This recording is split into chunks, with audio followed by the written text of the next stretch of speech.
महाराष्ट्रामध्ये यावर्षी परतीचा पाऊस सगळीकडे मोठ्या प्रमाणामध्ये झालेला आहे. विशेषतः विदर्भ, मराठवाड्यामध्ये आणि आपल्या पश्चिम महाराष्ट्रामध्ये, उत्तर महाराष्ट्रामध्ये, कोकणात सुद्धा शेतीचं मोठं नुकसान झालेलं आहे. या मोर्चाच्या माध्यमातून सरकार तर मदत करणार आहे, परंतु मी सरकारला विनंती करतो की शेतकऱ्यांची पिकं नष्ट झालेली आहेत, जमिनी खचून गेलेल्या आहेत, जनावरं मेलेले आहेत, घरांची पडझड झालेली आहे. वर्षभराचा सोन्याचा घास शेतकऱ्याच्या मुखातनं निसर्गानं हिरावून घेतलेला आहे. हा शेतकरी माझा परत सन्मानानं उभा राहिला पाहिजे, या दृष्टिकोनातून मदत करावी एवढी अपेक्षा मी सरकारकडे आज या माध्यमातून करत आहे. भावांनो, मी जास्त वेळ तुमचा घेणार नाही, पण मोदी साहेबांनी जीएसटी कमी केला आणि देशातल्या सगळ्या जनतेला, उद्योगाला एक आधार दिला. मी निश्चितपणानं या निर्णयाचं मनापासून हार्दिक हार्दिक स्वागत पहिल्यांदा करतो. मोदी साहेबांनी 2 घोषणा केलेल्या आहेत. एक, आत्मनिर्भर भारत. याही घोषणेचं मी स्वागत करतो. खरोखर या देशातल्या शेतकऱ्याला, शेतमजुराला, बारा गुंठेदाराला आत्मनिर्भर बनायचं, आत्मनिर्भर आम्हाने व्हायचं आहे. मोदी साहेब, आम्ही तुमच्या खांद्याला खांदा लावून या राज्यातला, या देशातला शेतकरी उभा राहतो या, कारण मला आता आत्मनिर्भर बनायचं आहे.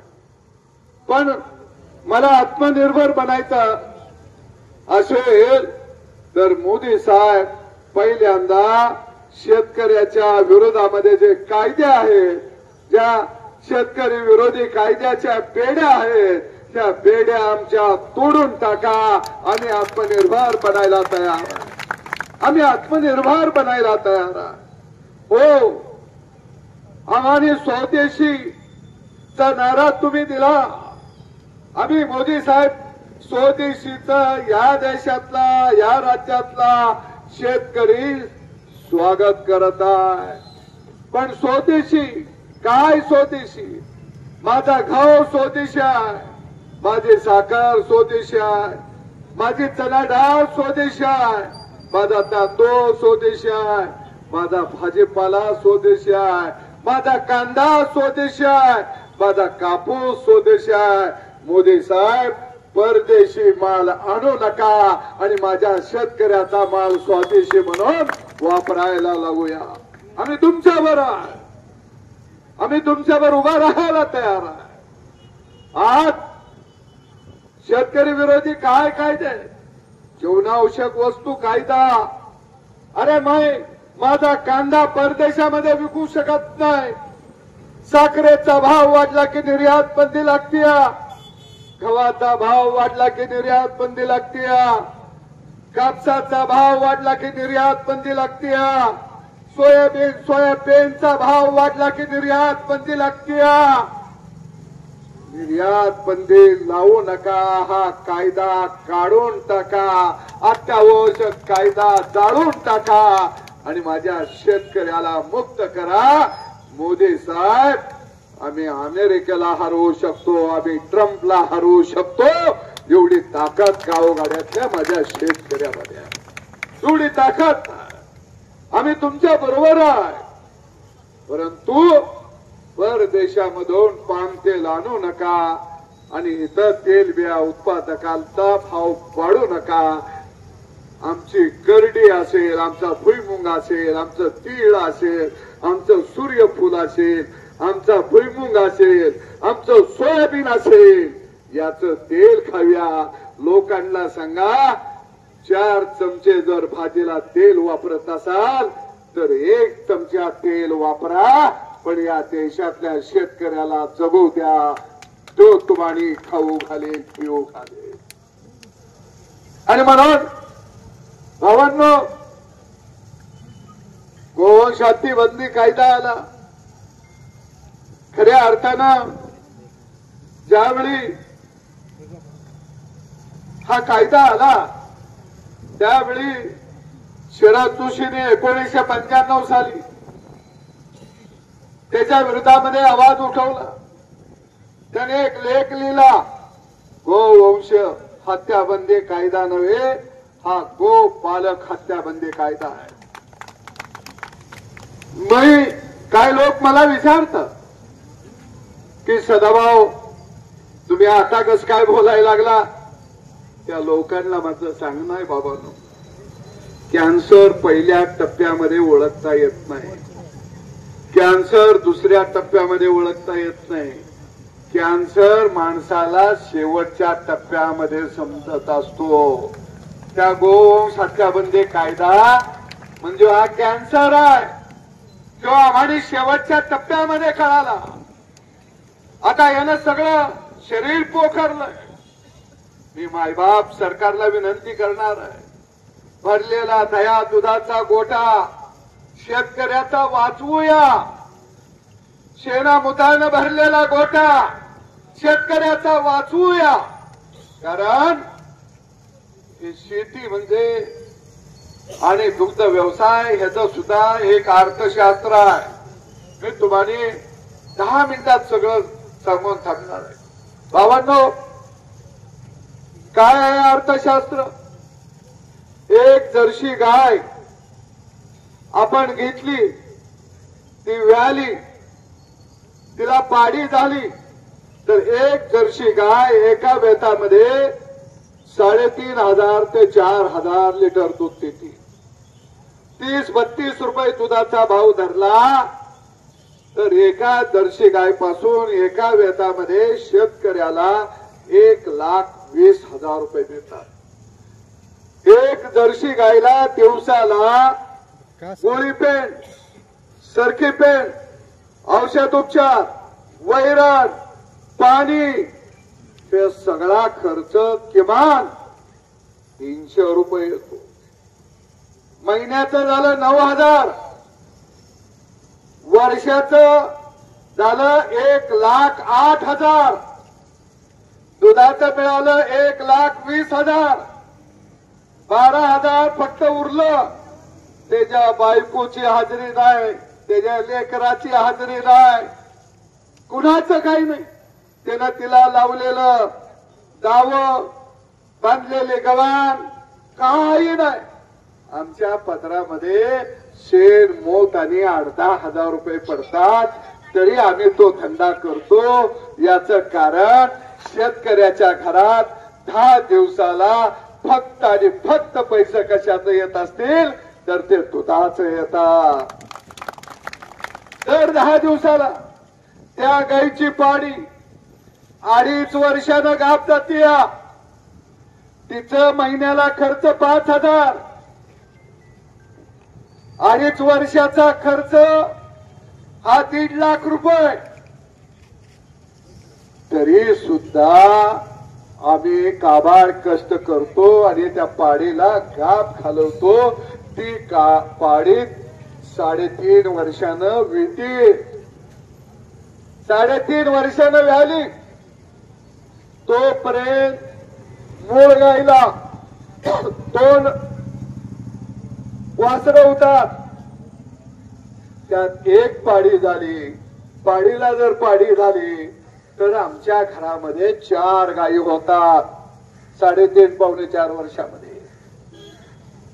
आता त्या 4 गायी म्हणजे आमची बँक आहे, आमचा एटीएम आहे. ते ज्या वेळेस शेतकऱ्याला संकट येतं, त्याची बायको आजारी पडते, त्याच्या लेकराची फी भरायची असते, त्याच्या लेकीचं लग्न करायचं असतं, त्यावेळी तो 2 गाय बाजारामध्ये विकतो.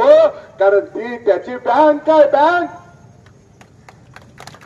हे त्याचं अर्थशास्त्र आहे. त्या अर्थशास्त्रात तुम्ही समजावणार घेणार का नाही? आणि मग आता काय व्हायला लागलं? देशी गाय, तिथं शेतकरी आहे. अरे देशी गाय आमची गोमाता आहे, गोमाता. तिला माझ्या बाळानं आज्यानं पंजानं गोमाता मानलंय का? तर तिच्या पोटी जन्माला आलेला खोड अवताला चालायचा. अरे आता यांत्रिकीकरण झालं, बैल गोठ्यातनं गेले, यांत्रिकीकरण झालं, देशी गायी कमी झाल्या, मग दुधाळ गायी शेतकरी पाळायला लागला. वेगवेगळ्या राज्यातनं गायी आणायला लागला, म्हशी आणायला लागला. अरे या राज्यामध्ये देशामध्ये शिपभर दूध मिळत नव्हतं, पण दुधाचा महापूर या महाराष्ट्रात आणि देशात शेतकऱ्यानं आणलाय, शेतकऱ्यानं शेतमजुरानं. अरे म्हणून तुम्ही ताक पेताय, दही खाताय, दूध पेताय, आईस्क्रीम खाताय, चीज खाताय. अरे हे कोण करतय? शेणा मुदात माझ्या माय बापाचे हात आहे. तो मायबाप हे सगळं बनवतोय, तो मायबाप बनवतोय. मग देशी गायचा कधी बाजार नाही भरला, देशी गाय कधी शेतकऱ्यानं नाही विकली. इथे एवढे शेतकरी आहेत, देशी गाय कधी बाजाराला पण विकायला नेले का? कधीही नेले नाही. आणि मग जर्सी गाय, अरे 2 गायच्या 5 गायी झाल्या, 2 गायी आम्ही विकतो. गाय विकायला निघाली की फौज आडवी येते. गाडीवाल्याला मारायचं, व्यापाऱ्याला मारायचं, मालकाला मारायचं. मग ते जनावर पोलीस स्टेशनला आणायची, पोलीस स्टेशननं पंचनामा करायचा. आणि मग ती जनावर कुठं? गोशाळे. फुकट चंबो बाबूराव त्याने दुकान लावलंय, दुकान लावलंय. माल भेज दो, माल भेज दो. अरे तुमच्या गोशाळा हे जर्सी गाय, होस्टन गाय, म्हैशी यांचे तुरुंग झाले, ती तुरुंग. आणि हे यांना एवढ्या गोशाळा काढायच्या आहेत, गायी पाळायच्या आहेत.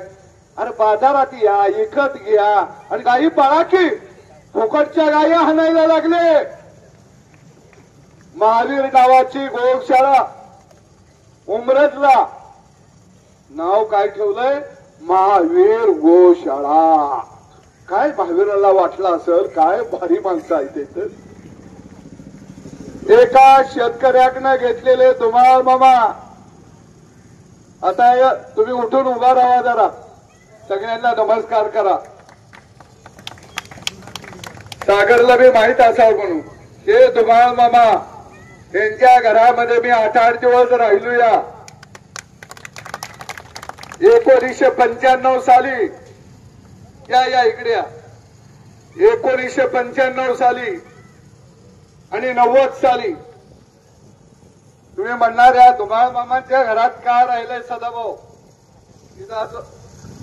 का राहिले तुम्ही म्हणणार. अरे माझा सुद्धा जर्सी गायचा गोठा होता आणि धुमाळ मामा त्यावेळी जनावरांचा व्यापार करत होते. आणि या धुमाळ मामाने माझ्या गावाला 90 साली 250च्या वर गायी दिलेल्या आहेत, 250च्या वर गायी. अरे लोक म्हणतात सदाभाऊला काय यातलं कळतंय, धुमाळ मामा सांगेल. अरे मी गोट्यात जन्माला आलो या. मग आणि आम्ही दिवसभर चांगल्या जातीवंत गायी बघायला फिरायचो. या धुमाळ मामाना त्यांच्या अंगणामध्ये एक पहाडी होती, 2 महिन्याची गाव. मी 15 दिवसातनं 2-2 दिवस जायचा.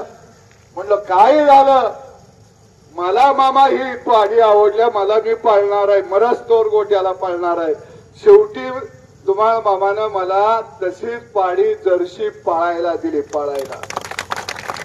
आणि त्या गायचं नाव मी लक्ष्मी ठेवलं होतं. अरे या गोशाळा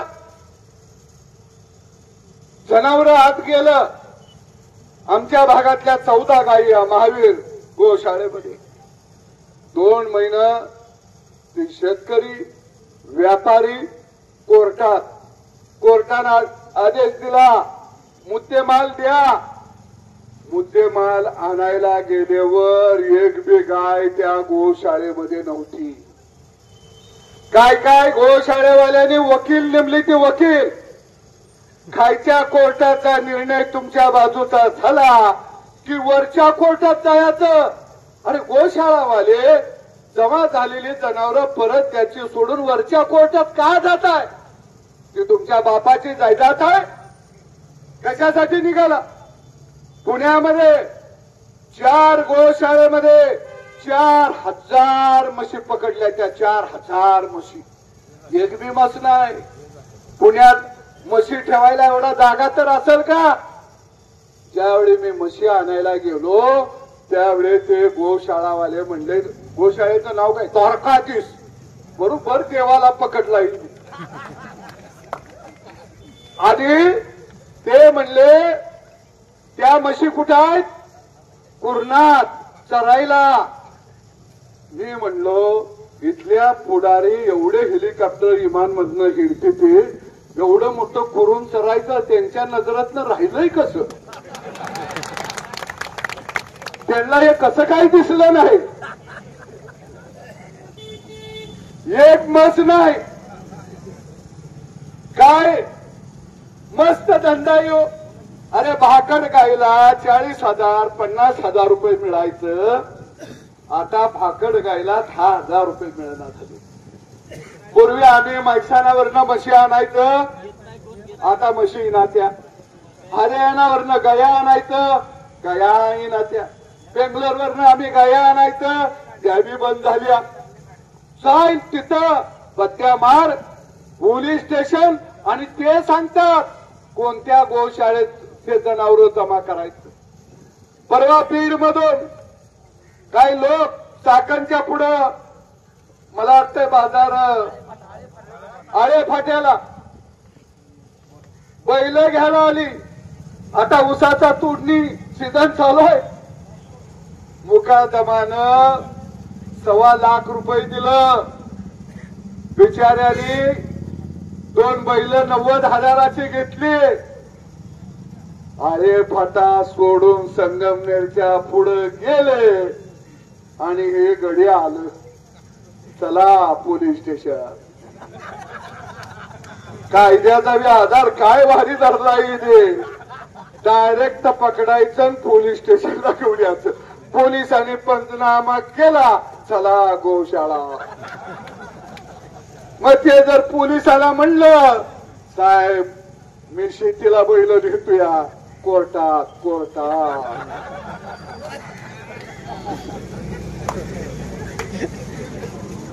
त्यानं 90,000ला बैल घेतली. ऊस तोडायला फोन करून ते रडायला लागलं.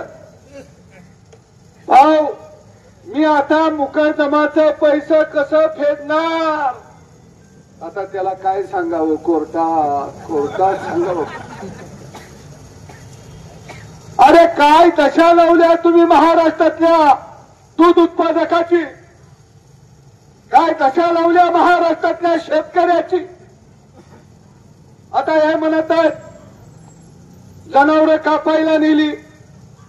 अरे बाबा सागरनं सांगितलं आम्ही देशी गाय नाही विकत. जर्सी गाय तुम्हीच म्हणताय डुकरापासून गाढवापासून झाली या. मग तुम्ही डुकराला आणि गाढवाला का अडवताय? का अडवताय? बर आता तुम्हाला वाटतंय ते कापायला जात या. तर तुम्ही तर खोला ना बाजार. दुकानं लावा. जनावरं खरेदी केली जाते. आम्ही सांगू त्या किमतीला घ्या. आम्ही तुम्हाला देतो. पण नाही त्यांना फुकाट पाहिजे. आणि काम बी भारी आहे. बिना भांडवली धंदा. रुपया गुतवायचा नाही. योग तावील गळ्यात अडकायचा. नाम ओढायचं. जनावर अडवायचं. काम खतम. जय श्रीराम. म्हणजे रामाला सुद्धा सोडला नाही. मी एका गावामध्ये गेलो, एक मोठा शेतकरी, त्याच्याकडं देशी गाई 15-20 पडे, पहिलं 5-7, 100 एकराचा शेतकरी. जर्सी गाई जवळजवळ 30-40, म्हशी 20-25, आणि त्याच्या 2 गायी विकायच्या होत्या. एका गाईला मस्टाईड झाला आणि एक गाय गाभण जाईना, आणि मग त्या गायी बाजारात घेऊन जाऊया म्हणले. धुळ्याला निघाला घेऊन. तो बिचारा म्हातारा 70-75 वर्ष, गायीवर म्हणता या, नातू म्हणतो या, बाबा तुम्ही येऊ नका, लांबचा पल्ला. नाही नाही, लई दिवस झालं बाजार बघून, मला येऊन देखील. ते म्हातार बी गेलं बसून. थोडं गाडीत, घाटात गाडी गेली, फुटण्याची बाडवी लागली, गडी खाली उतारलं म्हणले फळका पाडा, फळका पाडा. फळका पाडला, 2-4 गडी वर चढलं तर, आणि गयांच्या मिठी मारून मुख घ्यायला लागलं. म्हातारं म्हणलं होय, लय गुन्हे गायी होत्या, पण हिला मस्टाईड झाला या, ही गाव जाईना म्हणून इकतोया. गड्याने गाईचं दर्शन घेतलं, म्हाताऱ्याला फोडायला चालू केला. म्हाताऱ्याला मारायची तर गाईचं दर्शन घ्यायची तर जय श्रीराम आणि हाणायची तर त्याला. म्हातारा म्हणतोय काय मारता या, मग गाईच्या गळ्यात पडायची तर. नाही ग, तू काळजी करून तुला वाचवायला आम्ही आलोया. काय ब्रह्मदेव आले हे. चला म्हणले पोलीस स्टेशन. आलं पोलीस स्टेशनला. 2 गायीचा पंचनामा. म्हातारं म्हणलं अहो या भाकड गायच्या, मी पहिल्यांदा बाजार बघायला निघालूया. जावा म्हणले गोशा. त्या गायी कुठे गेल्या? गोशाळेला.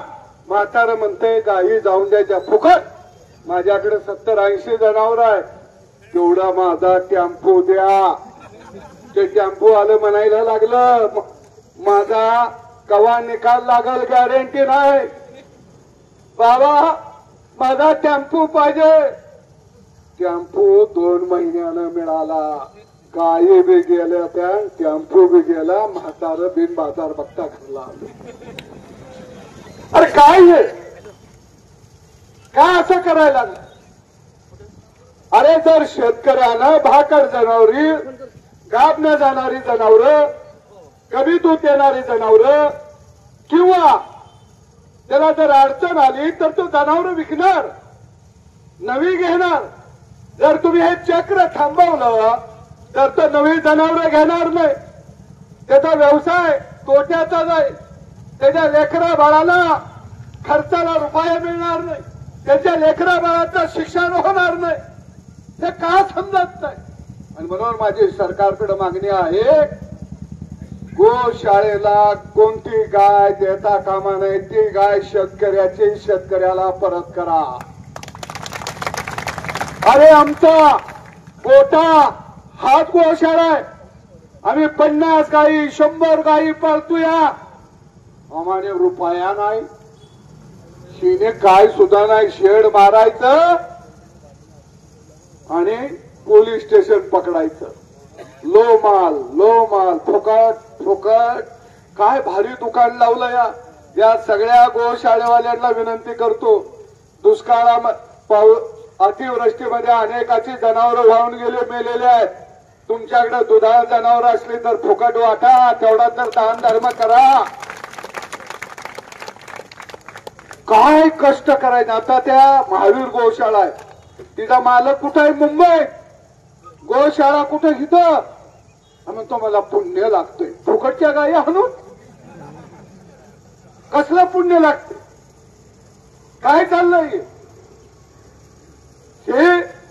दिवसा ढवल्या शेतकऱ्याचा भरलेल्या गोट्यावरती दरोडा आहे, दरोडा.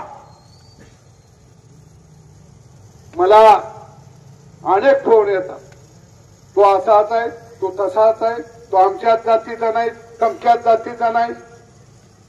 अरे माझी जात शेतकऱ्याची आहे, शेतकऱ्याची. माझा धर्म शेतकरी आहे. माझी माय ही काळी माती आहे. गेली 35 वर्ष शेतकऱ्याच्या साठी लढण्याचं काम केलं. या माढा मतदारसंघातल्या इथं आलेल्या गावागावातल्या अनेक तरुणांनी या सदाभाऊला या फलटण मधनं लीड दिले. लीड चहाचा कप सुद्धा मी पाजलेला. अरे सामान्य माणसासाठी आम्ही लढतो. आज सामान्य माणसाच्या डोळ्यात आसू आहेत.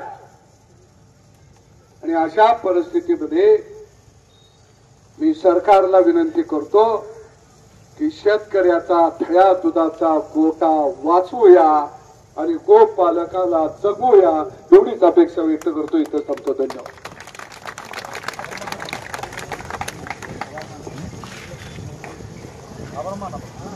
धन्यवाद सदाभाऊ.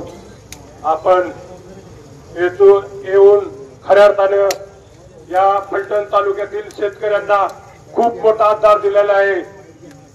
त्याबद्दल मी तुमचे खूप खूप आभारी आहे.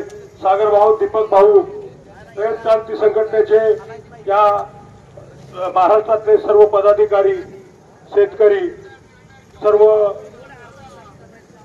मीडियावाले, पत्रकार, या सर्वांचे आभार मानतो. आणि तहसीलदार साहेब निवेदन द्यायला आले. तुम्ही सगळ्यांनी खाली बसून घ्या, कुणी जाऊ नका.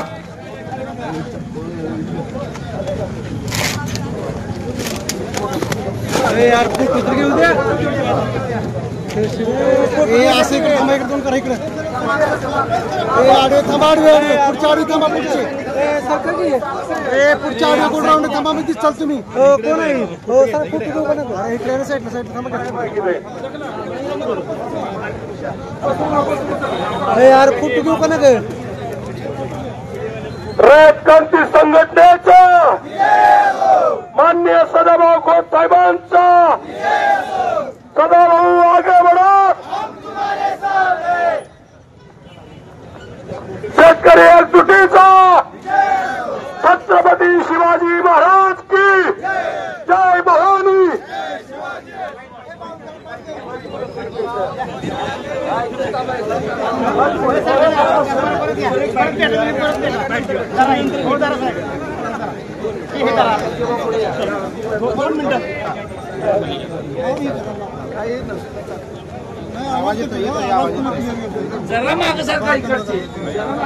हो थोडी जर मीडियावाले आपण थोडी राऊंड करणं पाठीमागे. हो थोडं जर थोडं पाठीमागे पुढची थोडी पाठीमागे थोडी पाठीमागे ना.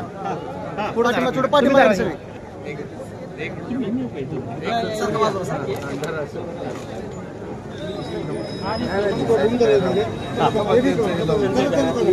झालं का चालू करू का.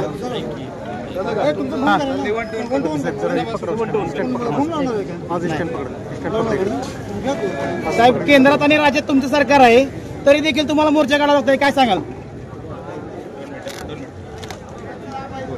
आत्मनिर्भर भारताचं स्वप्न घेऊन या देशाचे पंतप्रधान आदरणीय नरेंद्र मोदी साहेब निघाले आणि या राज्यातला शेतकरी आत्मनिर्भर भारत या संकल्पनेला खऱ्या अर्थानं मोदी साहेबांच्या बरोबर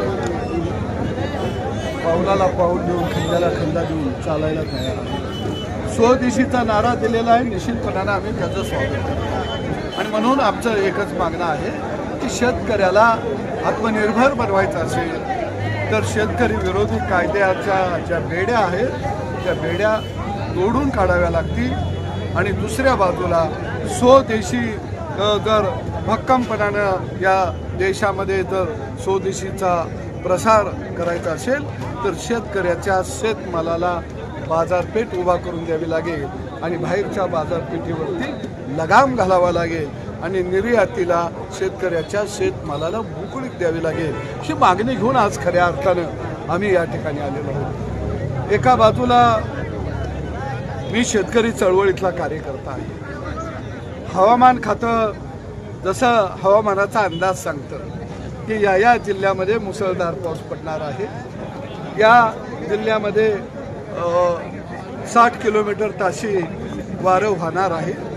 तसं आम्ही शेतकरी चळवळीतले कार्यकर्ते सरकारला शेताभाताचा गावगाड्याचा हवामानाचा अंदाज सांगायला या ठिकाणी आलेला आहे की नेमका गावगाड्याला काय पाहिजे, नेमकं त्या दृष्टीनं आपण काय करायला पाहिजे.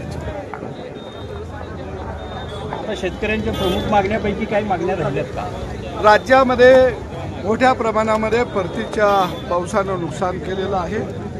मग ते कांदा असेल, कापूस असेल, कडधान्य असेल, तूर असेल, उडीद असेल, मका असेल, ऊस पीक असेल, अनेक पिकांचं भाजीपाल्याचं आणि शेत जमीनसुद्धा मोठ्या प्रमाणामध्ये खचून गेलेली आहे. हातात तोंडाला आलेला शेतकऱ्याचा घास गेलेला आहे. सरकारनं चांगली आणि मोठी मदत राज्यातल्या शेतकऱ्याला करावी. सरकार मदत करणार आहे, परंतु जरा भरीव मदत करावी की जेणेकरून राज्यातला माझा शेतकरी खऱ्या अर्थानं या आसमानी आणि सुलतानी संकटातून उभा राहू शकेल. गेल्या 10 वर्षात केंद्रात व राज्यात तुमचं सरकार आहे, तरी देखील दूध उत्पादकाचे प्रश्न आहेत गेल्या 10 वर्षापासून, यावर काय सांगाल? हो, त्याला जोडून विचारतो. तुम्ही आता सांगितलंय तुम्ही 1995 पासून दुधाच्या धंद्यात आहात किंवा व्यवसायात आहात, पण तरीही कायदा होत असताना आणि कायदा होत असतानाही तुम्ही सत्तेत आहे, कायदा अंमलात येत असतानाही सत्तेत आहे तुम्ही, आणि ऑलरेडी तुम्ही दुधाच्या धंद्यात असताना, हे सगळं पार्श्वभूमी असताना तुमच्या लक्षात कॅन्सर एवढा उशिरा येण्याचं कारण काय? मी आपल्याला नम्रपणानं सांगेन, मी एका गोष्टीचा उल्लेख केला होता. हा कायदा 1976ला आलेला आहे. त्याच्यानंतर 2-3 वेळा ह्याच्यामध्ये दुरुस्त्या झाल्या. 1995ला गोवंश हत्याबंदी कायद्यात अजून काही बदल झालं. त्यावेळी आम्ही शेतकरी चळवळीनं विरोध केलेला होता. शरद जोशींनी त्या संदर्भामध्ये भाष्यही केलेलं होतं की गोवंश हत्याबंदी कायदा नव्हे, हा गोपालक हत्याबंदी कायदा आहे. परंतु शेतकऱ्यांच्या मध्ये तेवढी जागृती त्या काळामध्ये नव्हती. याचं कारण शेतकऱ्यांना त्रास त्या काळामध्ये होत नाही. मी मगाशी सांगितलं की कॅन्सरचा पहिला टप्पा जाणवत नाही, दुसरा जाणवत नाही, तिसरा आणि चौथा जाणवतो. ज्यावेळी वाहनं अडवायला लागली दुधाळ जनावरांची, जर्सी गायची, होस्टन गायची, मशीनची, आणि त्याचा परिणाम शेतकऱ्याच्या व्यवसायावर झाला, जनावरांचे भाव पडले गेले, आणि मग शेतकरी आमच्याकडे यायला लागला की आता ह्याच्यावर तुम्हाला बोलावं लागेल. एक तुम्हाला मी सांगेन की घात असल्याशिवाय कधी पेरणी होत नाही. बिनघातीची पेरणी केली तर उगवून येत नाही. तुम्हाला हा धोका वाटला नाही का भाऊ, ज्यावेळेस हा कायदा लागू होत होता किंवा विधानसभेत मांडला जात होता, त्यावेळेस तुम्हाला धोका नाही वाटला का की भविष्यात असं होईल? त्यावेळी आम्ही निवेदनं दिलेली आहेत, त्यावेळी सरकारला आम्ही जागं केलेलं आहे, त्यावेळी सुद्धा आम्ही यावर बोललेलो आहे. आणि यापुढे काय राहणार आहे भूमिका सभागृहात? नाही, सभागृहात हे मांडू.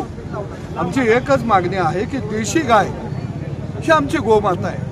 शेतकरी, मी आपल्या सगळ्यांना हात जोडून विनंती करतो, शेतकरी देशी गाय कधीही विकत नाही, तो पाळायला देतो.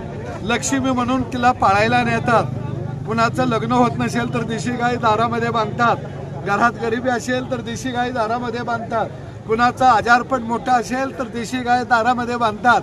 परंतु आमचा प्रश्न आहे की जर्सी गाय, जर्सी होस्टन आणि म्हशी, अरे यांना तुम्ही अडवू नका, कारण ते जर त्याची देवाणघेवाण नाही झाली तर दुधाळ जनावरांची संख्या वाढणार नाही, उलट संख्या घटेल. दररोज मटण खाल्लं जातं बोकडाचं, मेंढीचं, शेळीचं, म्हणून शेळ्या मेंढ्या संपल्या नाही, त्याची संख्या उलट राज्यामध्ये 2025च्या जनगणनेमध्ये वाढलेली आहे.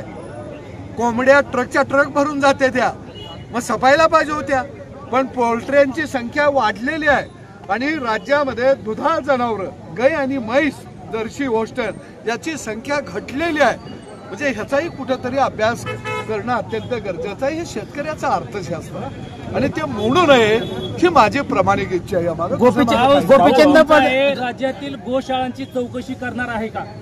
मी मागणी केलेल्या राज्यातल्या सगळ्या गोशाळेची चौकशी करावी. त्यांनी पोलिसांच्याकडे जप्त करून घेतलेली जनावरं किती आहेत, आता गोशाळेमध्ये किती जनावरं आहेत, ते गोशाळा जनावरं ठेवण्याच्या लायकीच्या आहेत का, तिथं किती घाण आणि चिखलाचं साम्राज्य आहे, तिथल्या जनावराला चारा पाणी व्यवस्थित मिळतं का, याची सुद्धा चौकशी होणं गरजेचं आहे. गोशाळेमध्ये जनावरं द्यायला एकदा का न्यायालयाचा निर्णय झाला की हे गोशाळावाले वकील लावून वरच्या कोर्टात का जातात, त्याच्या मागे त्यांचा काय हेतू आहे, त्यांचा एकदा खाली निकाल झाला की त्यांचा संबंध येतोच कुठं। आणि मुळामध्ये शेतकऱ्यांची जनावरं या फुकट तस्करी करणाऱ्या गोशाळेंच्या मध्ये का सरकार पाठवतं? तो माल आमचा आहे, शेतकऱ्याच्या ताब्यात द्या, आमचा गोटा हीच आमची गोशाळा, ही आमची भूमिका आहे। गोपीचंद पडळकर यावर काय सांगाल त्यांचे?